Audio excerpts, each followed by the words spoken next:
talk of the town. Now, here are your hosts, Merrill Rose and Harry Chapman. And a happy first full day of spring. We're glad you dropped by. It's beautiful outside today, but that may be changing. Charlie Neese will update us on the weather a little bit later on today's program. Merrill's taking some time off to enjoy spring break this week. I know some of you are as well, and we're glad you decided to drop by and spend some of that time with us today. We'll get to our makeovers, recipe, and back pain solutions in a moment, but we couldn't think of a better way to kick things off today than with our first guest. The next time you're feeling a little down and out, country star Tanya Tucker says 99 of her friends and she have a few words of wisdom for you. Tanya's new book, 100 Ways to Beat the Blues, is chock full of reassuring advice and getting through those tough times. And Tanya's joining us today. We're glad to have you, and you're just all decked out in spring. You've got the spring colors on, the pink and the lime green. I'm ready for it. Boy, you are. I'm ready for spring. You even coordinated with your shoes. I mean, look at this.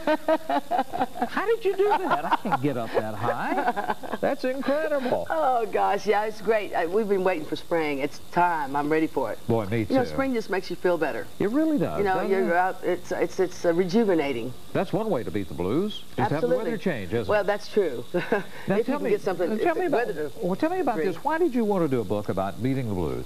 Of all people? I think that the blues is a universal thing. Yeah. You know, it's everybody gets them, right. No matter what or who you are, or right. how much money you have, how much talent you have. Everybody gets the blues, and it's interesting to see the different ways different people have of losing them, kicking them out the door. Well, I think it's important because people think stars like you don't ever get them. Some of the 99 other people that you have in the book. That's right. Life is perfect for them. At least that's the way we always see it, and it's not always that way. I think it's even more complicated. Do you? Know, I really do. I think that the more you have, the more success you have, the more complicated things are.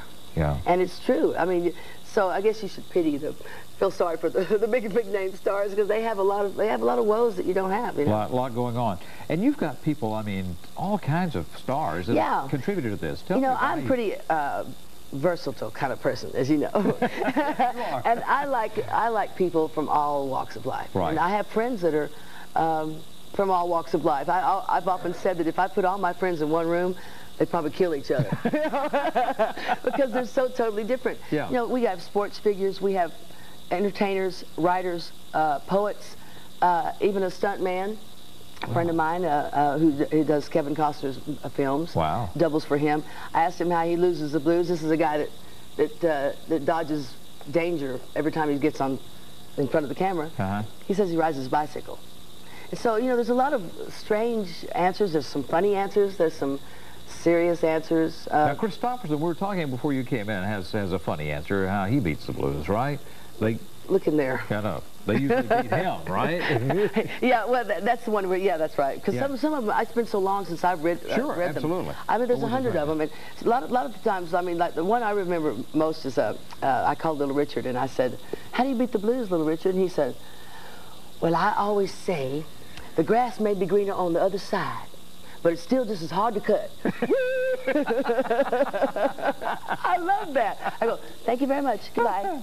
And you know, but some of my, I haven't read in a while, so I. Well, I mean, there's 100 of them. I mean, it's hard to keep them. Yeah, the all blues. Christopher said the blues beats him up every day, that's like right. like a drum. Yeah.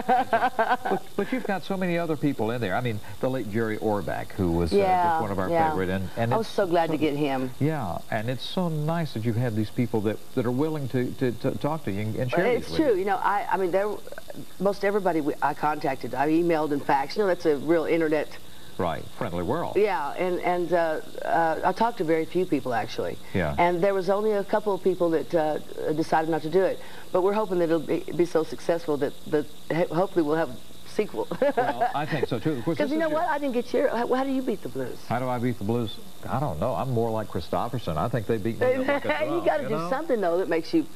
Lifts you up when you're feeling down, or do you ever feel down? Oh, poor. I never see. Oh, yeah. I never seen you well, too but down. See, that's it. People never see you down either. Well, you know, I try to make it an effort. You know, that's part of being an entertainer. I think is that people come to lose their problems. They come to see you to forget their problems. Exactly. They don't want to hear yours. Exactly. So that's what my dad always told me. He said, "They don't come to hear your problems. They come to get away from theirs. And so, you know, we have a little facade that we put up. Right. And, Jimmy Durante, I think, said it, the show must go on. I was like, strangle him. So how do you beat the blues? When they... Well, I mean, there's many ways, and of course, after writing this book, I have 100 more. I know. But I think probably thinking about the past, the hard times in the past, the things that I didn't have, the things that I had to go through that I didn't want to, and I think I could cheer up real quick. But I'll tell you, the antidote to that is my children. I have 3 wonderful children. Oh, yeah. And when I look at my little girl, 5 years old, Layla, and she looks at me and says some of the most incredible things, I just forgot all about. Yeah, you know, a child. I think that's probably the and best Presley's thing. a teenager. Presley's 15, so you're dealing with that. and you know, we're going through kind of some things right now with you know, on a personal level. Right. And it somehow finds its way into the media and to the press. And sure. Unfortunately, for an entertainer, it's hard to have personal problems without it being a media circus. That's right. And I'm hoping it will keep it to a minimum. But she says, Mom, I don't care what people read about you. My friends read. I said, your friends are going to be reading some stuff about me now, probably coming up. Right.